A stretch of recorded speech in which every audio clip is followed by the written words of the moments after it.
2 miles beneath the surface of the North Atlantic, in a darkness that sunlight has never touched, something is dying for the second time.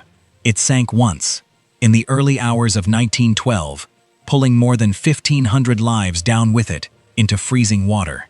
But in the century since, in the crushing silence of the deep, it has been sinking again, slower this time, quieter, and in some ways, even more final. For decades, our picture of the Titanic was made of fragments. A blurry photograph here, a few seconds of shaky footage there. Historians and explorers pieced together the story, one dive at a time, never quite seeing the whole picture. That has now changed completely. Using deep-sea robotics and precision laser mapping technology, borrowed from space exploration, researchers have built the first complete, full-scale digital reconstruction of the wreck, capturing every steel plate, every porthole, every scattered object on the seafloor, rendered in extraordinary, almost unbearable detail. What they discovered doesn't just confirm what we already believed about that night, it reshapes it entirely. The expedition itself was a remarkable feat of engineering. 2 robotic submersibles worked in tandem for hundreds of hours, sweeping back and forth across more than 3 square miles of ocean floor, capturing over 700,000 individual images. Those images were stitched together into a single continuous digital model, not a photograph, but something closer to a resurrection. For the very first time, the entire wreck site exists as one unbroken landscape that researchers can explore inch by inch, from the bow to the stern, and everything scattered in between. And it's in that space between the two halves, the vast and haunting debris field, where the ship tells its most human story. Because the ocean floor here isn't simply twisted wreckage, it's a graveyard of belongings, laid out almost exactly where they came to rest more than 100 years ago. A single leather boot, still holding the shape of the foot that once wore it. A silver hairbrush, resting quietly in the sediment. Unopened bottles of champagne, their corks still sealed, as though waiting for a celebration that never arrived. Boilers and sections of pipework, thrown hundreds of meters from where they should have been, silent evidence of the violence that tore the ship apart as it went down into the dark. Every object out there is a fragment of a sentence in an unfinished story, and together, they form something far more powerful than steel and rivets ever could. A quiet portrait of the people who were actually on board that night. To really understand what happened, though, you have to look closely at the ship's 2 halves, because they could not tell more different stories. The bow struck the seafloor with tremendous speed, yet it landed almost upright, settling into the mud with a strange and tragic grace. The railings where passengers once stood, looking out at the stars on their final night, are still visible today. It's recognizable. It's the Titanic of memory, of film, of countless photographs, battered by time, but unmistakably itself. The stern is an entirely different story. It didn't glide down peacefully like the bow. It imploded. As the ship broke apart on the surface, water and air rushed into the rear section under catastrophic pressure, and by the time it reached the bottom, it had been crushed and folded into an almost unrecognizable mass of metal.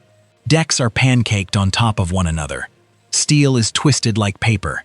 If the bow is a monument, the stern is a wound that has never truly closed.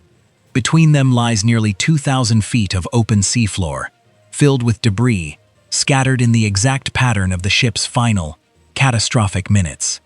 Walking through the digital model of that gap, researchers say, feels less like studying a century-old accident and more like walking through the last moments of the disaster itself, frozen and mapped in perfect, terrible detail.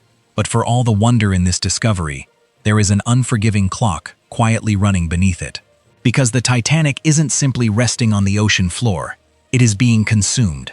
Colonies of iron-eating bacteria have taken hold across the hull, forming strange, delicate structures known as rusticles, rust-colored formations that hang and drip from the ship's frame like something from another world entirely.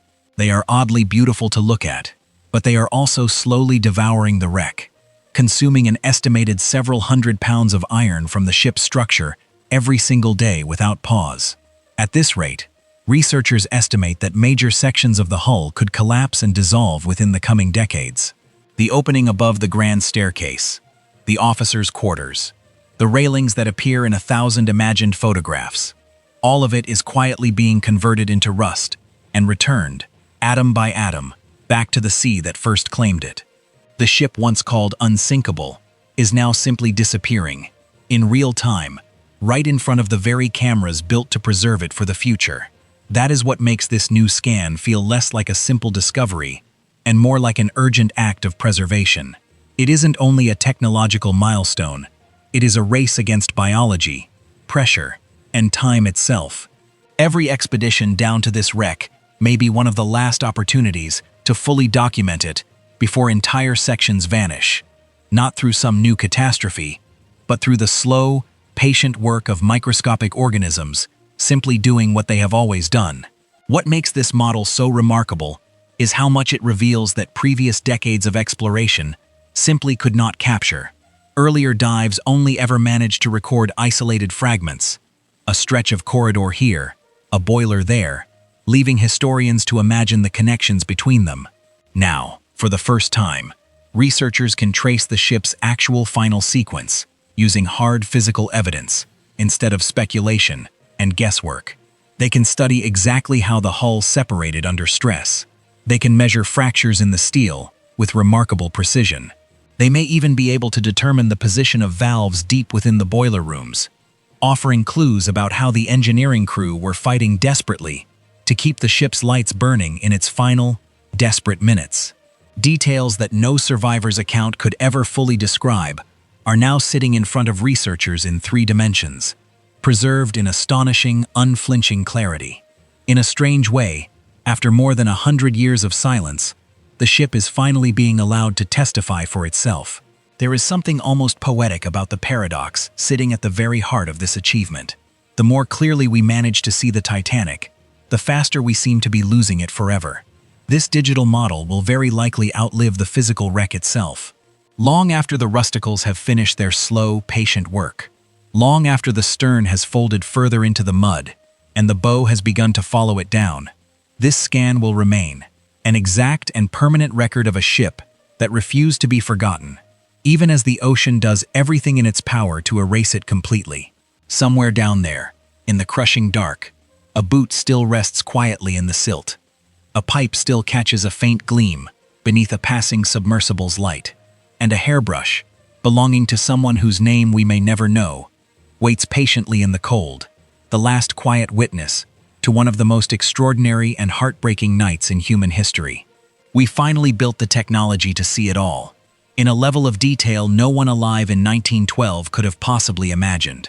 The only question left is how much longer there will be anything left to see before the sea finishes what it started so long ago. Because down there, beneath 2.5 miles of black water, time is not standing still. It is working, quietly and endlessly, grain by grain, rivet by rivet, turning the last physical proof of that night into nothing more than rust and memory. And when that process finally finishes, this scan, this fragile digital ghost, may be the only Titanic left for the world to visit. For now, though, it still exists, still whole, still waiting in the dark, for anyone willing to look closely enough to see it.